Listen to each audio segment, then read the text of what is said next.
because mining was in my blood. It must have been. I'm fifth generation mining. Whether that's got anything to do with it, I don't know. I've never been frightened in a mine at all. I've had my share of like being trapped and that sort of thing, but you've not got to be claustrophobic. Some people are. From a very early age, you might say, from I was about 17 or so, when I realised that old workings were about, and old shafts and things like that. They were intriguing. And one day this farmer sent for us in the field. A hole had fallen in and he was frightened of his cow dropping down it. And that's really set me off.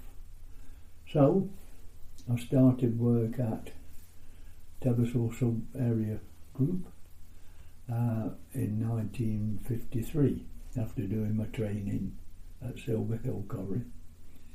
So my duties was latest apprenticing. I did work at Silver Hill, Sutton, Blesley and mainly Teversall. But I was a guffer this, guffer that, and do this, do that, do the other. My duties to start with were make sure that the fire was going in the morning before the bosses came, so that meant you got there 10 minutes earlier than them. I had to mash tea. I had to do jobs for everybody and everybody that was in creation, it seemed to be. And all these diaries for the next 40 years I've filled in for my work diary, which is quite unique, I would imagine, in time, with the major things that happened on that day. So that's why I know when I tell you something, I know it's true. It's not guessing. I was getting a bit concerned because I had to wait from 1959 in qualifying to 1971 before I got a surveyor's position. I then went on as a promotion again as a senior surveyor, going around all the collieries in Nottinghamshire area and dealing with all kinds of aspects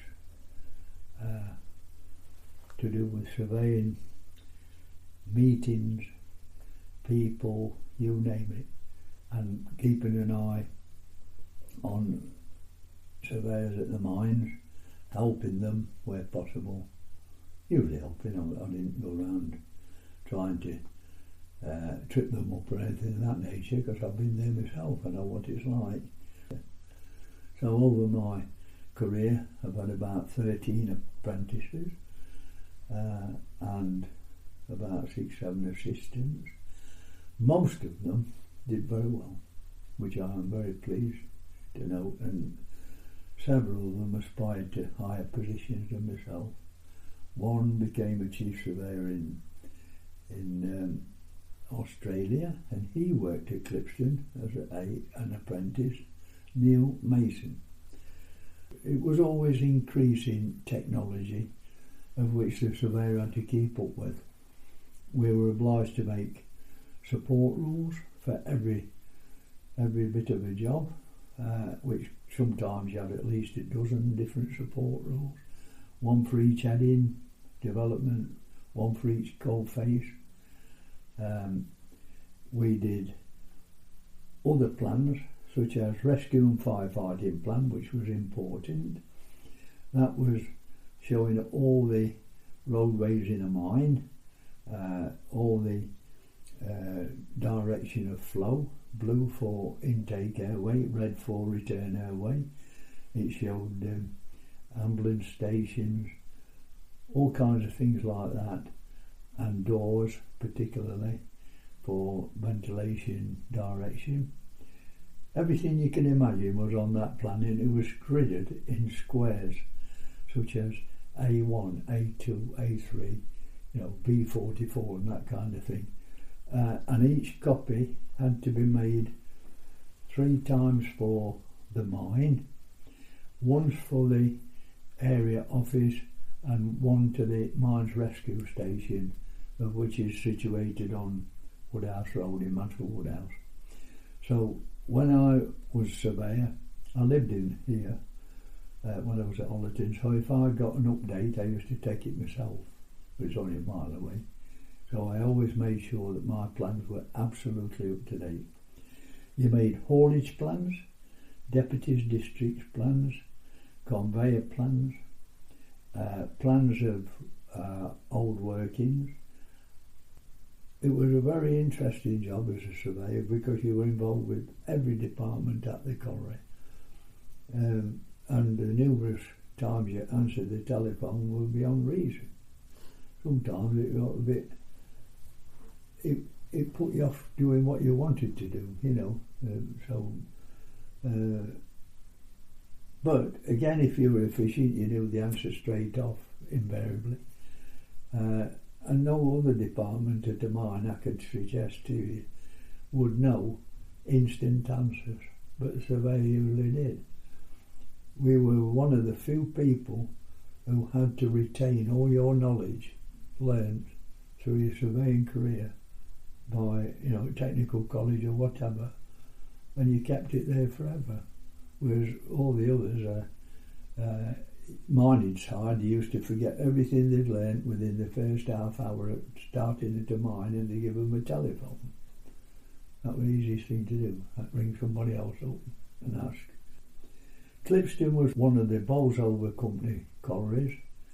It started being designed before the First World War, but they packed it in because of different aspects in the village. They created that camp, and there were thousands and thousands of soldiers came there as a training exercise. The mine then took off again after the war finished, and by 1922 they'd sunk to the top hard seam, but it had not been going long before they had a huge fire, and the mine was closed for 6 weeks. They thought they'd lost it, but eventually they put the fire out.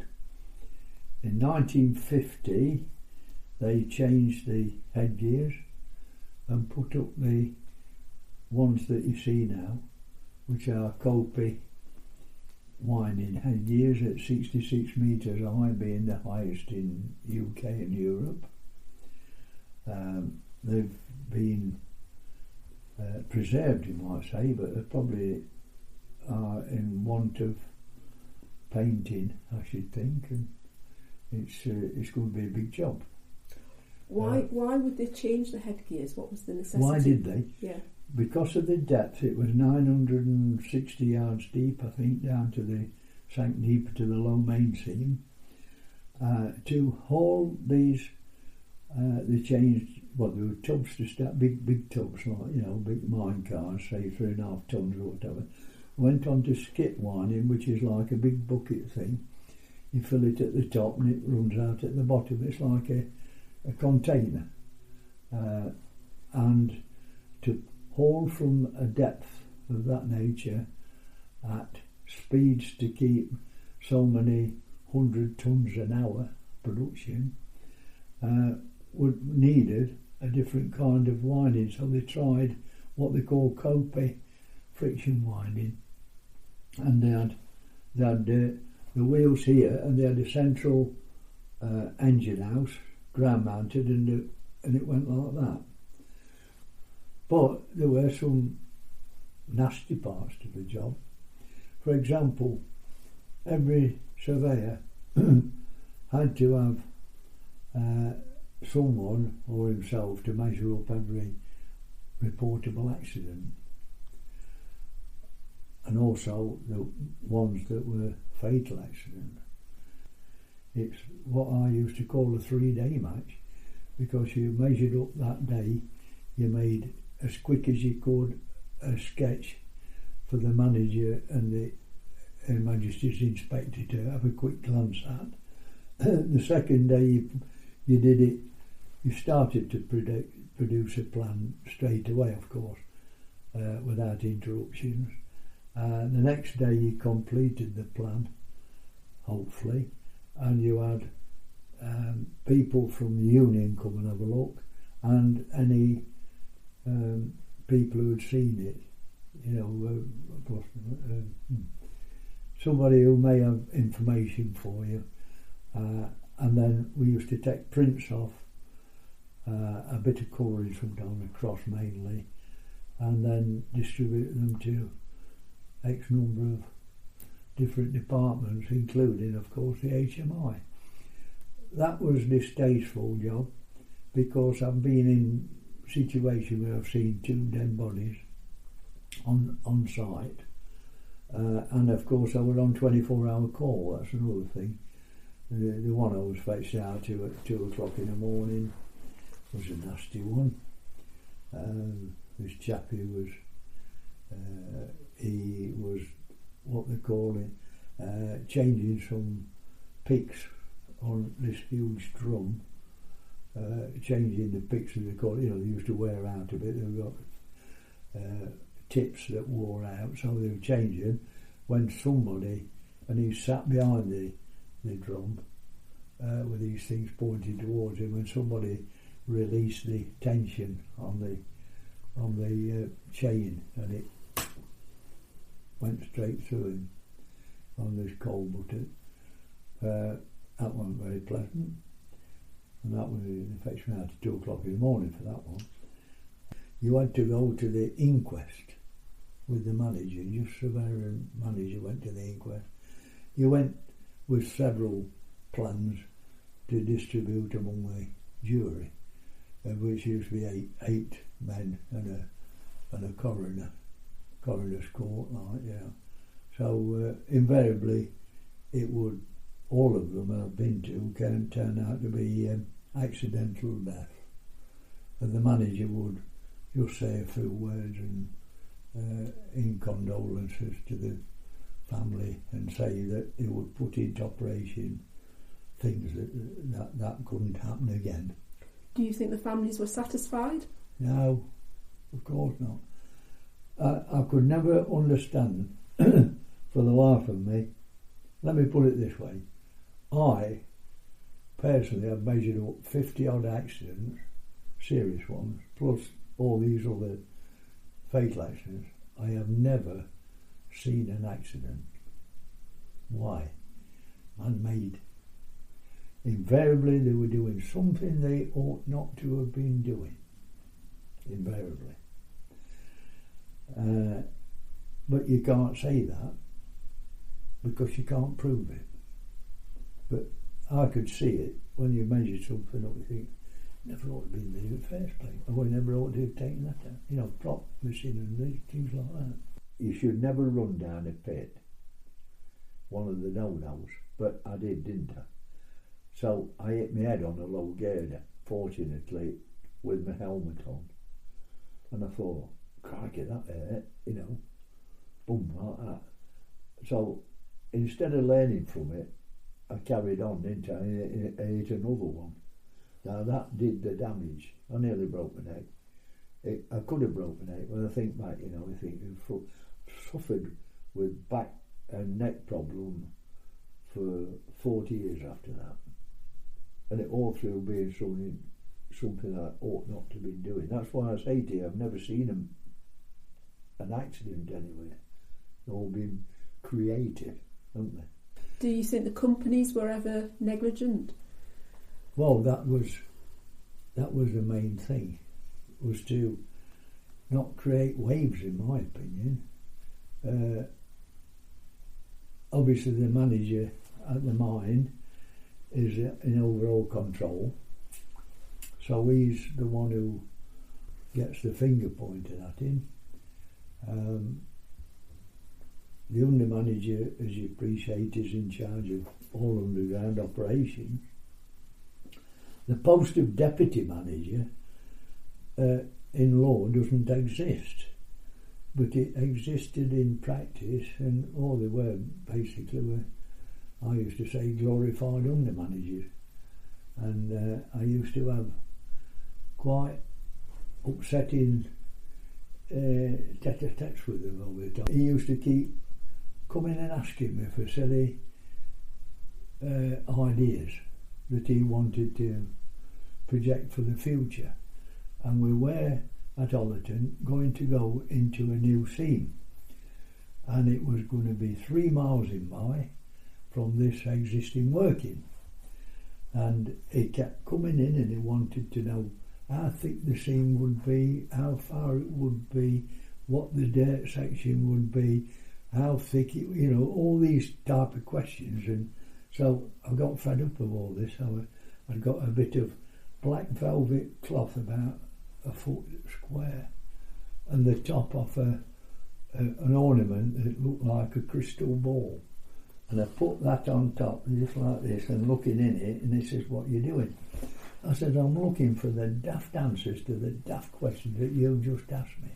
How much of your job were you actually down the pit compared to in the office? I personally was a pitman as well as an office man. I went down the pit. I would suggest to you, I got everyone down more than any other surveyor would do. I'm positive of that because I know that some surveyors never went down the pit, hardly ever. And in the early days, the surveyor never went down the pit. The assistant did, and any of his other merry men, as I call it. But I was one who liked to get involved. I would then calculate the survey, plot it, ink it in on several scales, colour it and stipple it before I went home every day. That was me done.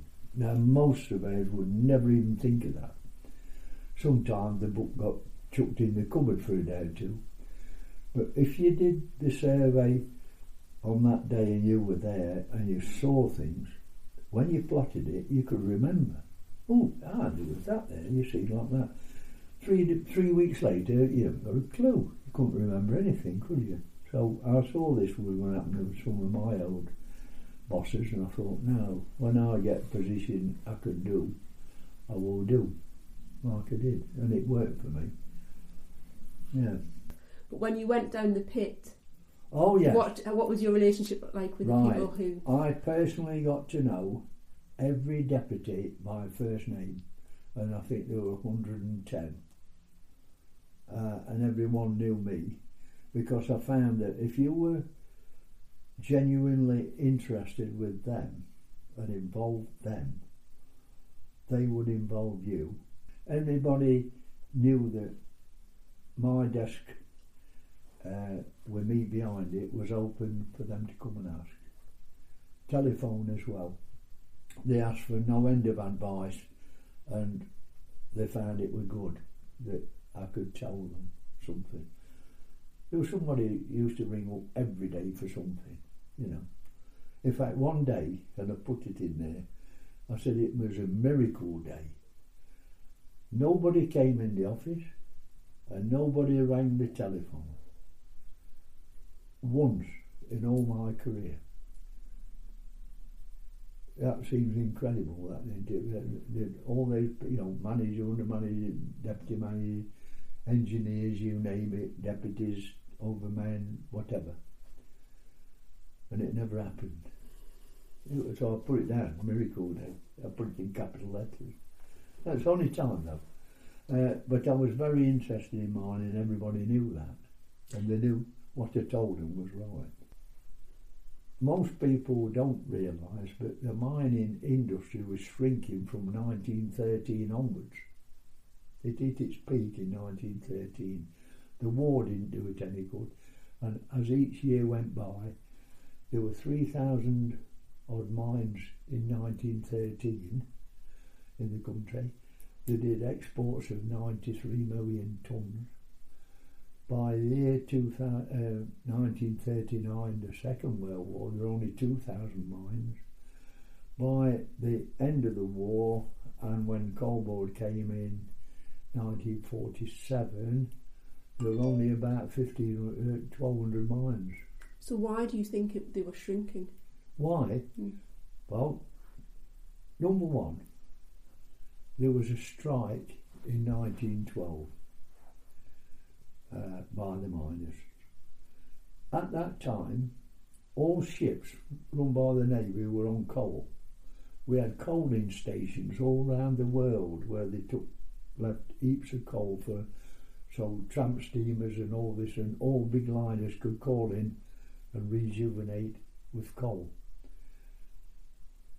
They realised, the Navy did, that if they kept withdrawing the labour, they couldn't get over the coal, so this changed over to oil. So the Navy was to blame, well, not to blame, but they could see that if they carried on with coal burning destroyers, etc., which they sometimes did, of course, until they changed over to oil, and then it became coal-free virtually. Titanic was one of the biggest liners, as you know, that was burning coal, and I think if a few months earlier or later rather, it might not have been a coal burning ship. So that was one of the things. They couldn't guarantee supplies. Yeah, so if the Navy thought that, this was government run, of course, who else could? And of course, over the years, for example, a big one, what you say to me, is the Clean Air Act of 1956. There were smogs in London, particularly, as you realise, smoke and fog mixed together, and I think there were 1,200 people died in that year through, inhaling and whatever, bad breathing and whatever. So it didn't do any good at all. So what they did then, the coal board looked through and says, these collieries here, what are turning coal that is not of a good quality, will close it. And that's what they did. So they looked all the way through, and particularly up in Scotland, some in Wales, but mainly in Northumberland and Derbyshire, Durham, they started to close rapidly. And of course these pits down here were relatively new, you might say, from 1920s, and a colliery, in my judgment, lasted anywhere between 70 and 100 years. Some exceeded that by half as much again, but generally speaking, like Ollerton was 69 years, Bilsthorpe was 70, something odd, Thorsby was 89 years, that type of thing. They all come in that category, such as Clipstone will be 1922, so it was about, what's that, nearly 100 years, wasn't it? Do you still... No, 90 years, sorry, 90 years. Do you think there's still plenty of coal? Oh, crazy me, there's trillions. You can't put a note on the end that won't give it. The difficulty is, can one work it? The old top hard, as at Clipstone, almost every cobble was worked out. Its went up to its neighbouring mine, Mansfield went up to its neighbouring mine, Rufford. It went up to its neighbouring mine, Warsop and Thorsby. There's nothing left. But on all the modern mines, panel, there's hardly anything been worked, but some areas are left where it's impossible to get at it.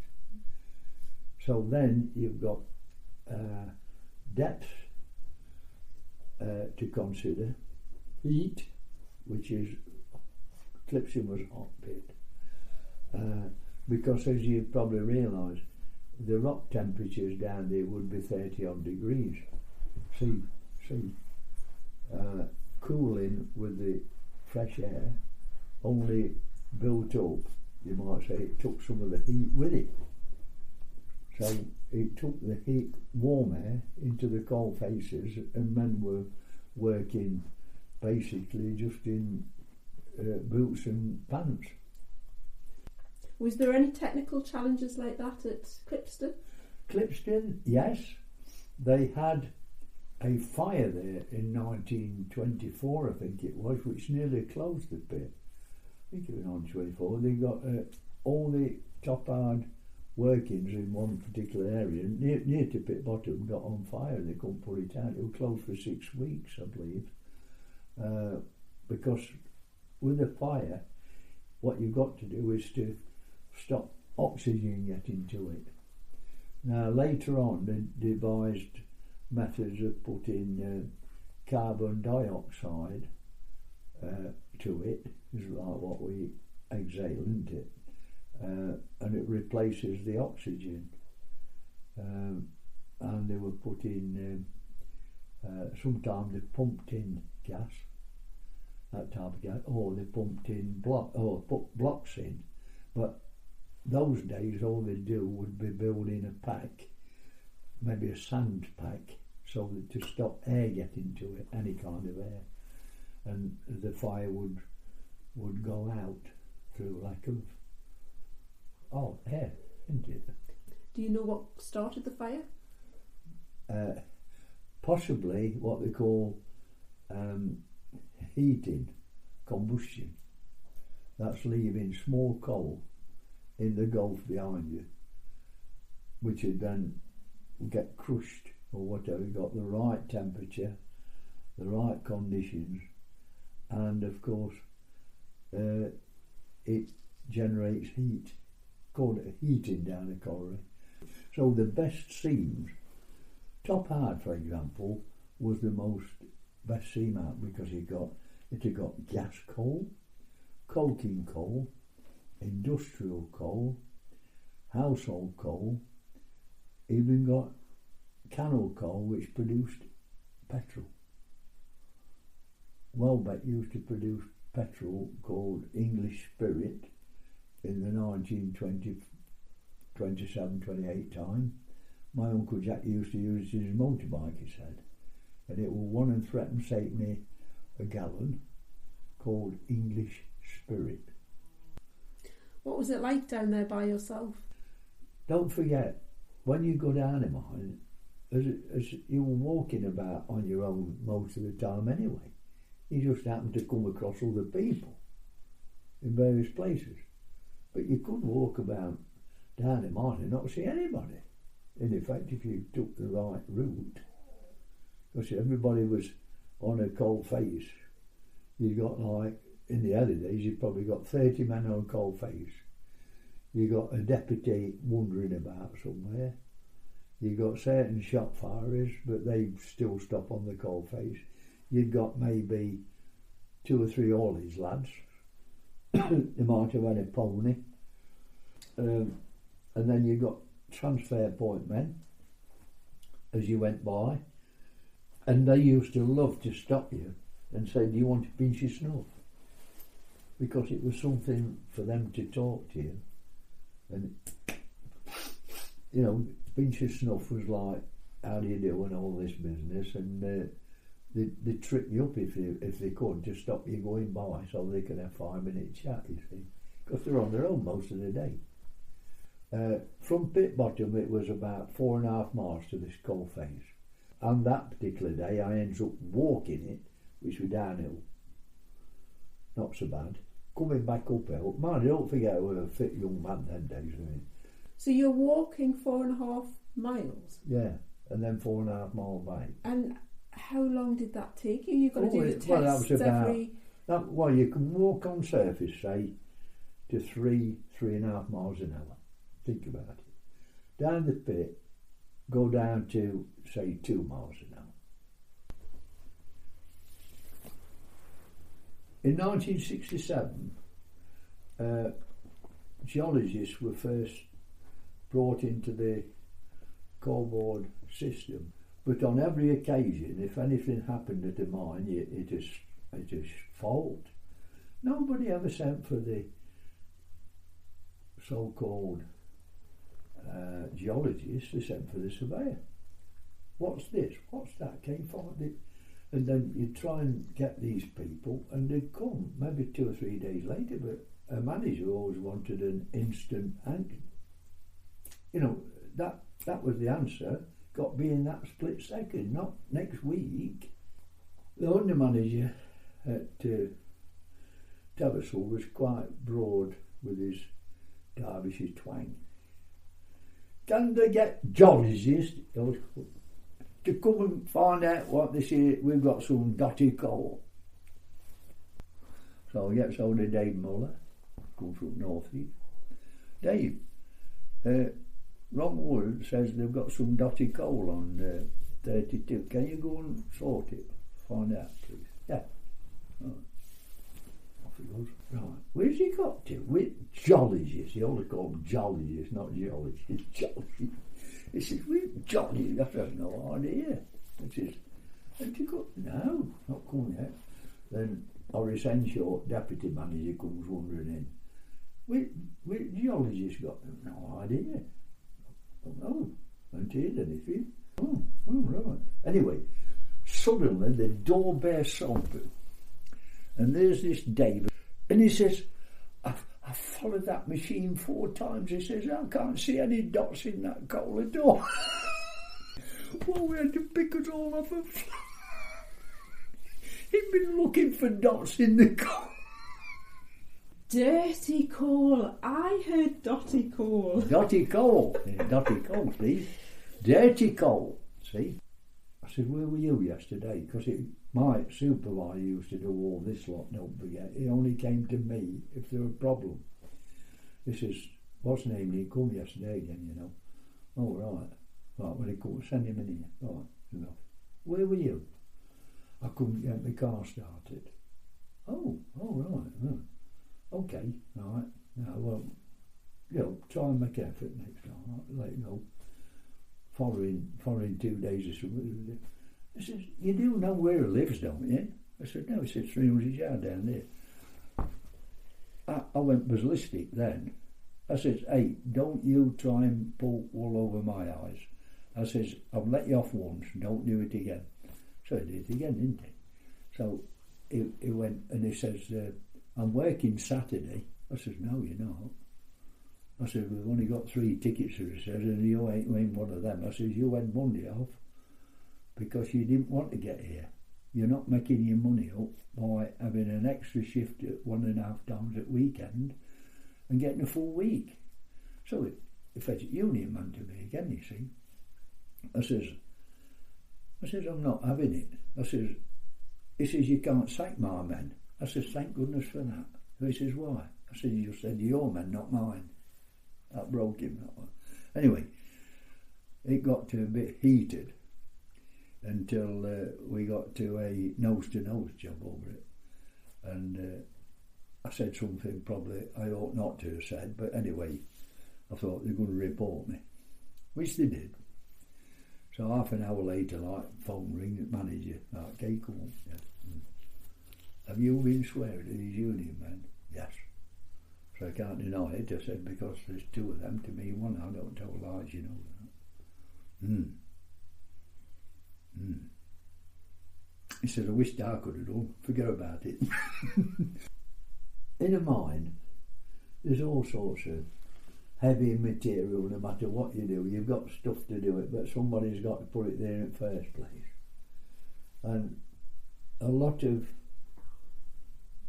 mining, even modern mining, with all these chains and you name it, there's always shortcuts that somebody would, let's do this and let's do that, you know. It's deadly. I've seen them doing it and I'm thinking, I'm coming down to the road of that, you know.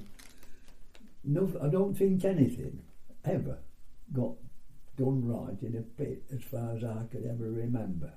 There's always somebody who could take a shortcut. You know, always knew better to do this and that. You know, you can see them. I can see them now. Yeah, always taking shortcuts, and this is where things happen. Gillian Wright. Yeah. Spelt with a J. She worked at Clipstone. What was her job? Rock bolting engineer. She worked, part geologist sort of thing, and she also worked at Welbeck and Thorsby, I understand, when Clipstone closed. And what is a rock bolting engineer then? Well, they set arches to start with, didn't they? Then they did away with arches and they did rock bolting into the roof with straps and bolts and resin. So it stopped the roof tumbling down. What did the men think about women? Not a lot. Not a lot. 100%. That Gillian Wright, I think, were quite well respected in the job she was doing. Now, I'm not saying they didn't respect the others. When there's Keith up the street, one of my neighbours and friends right at the top there, he worked with her. Women like yourself, you're not as strong as a man, are you? You must have, physically you're not as strong. Now, they were pulling and tugging cables and all this sort of thing. She could not pull her weight. Obviously, physically more. And Thorsby became the last mine in Nottinghamshire to close in 2015, July, after about 1,000 years of mining in Nottinghamshire.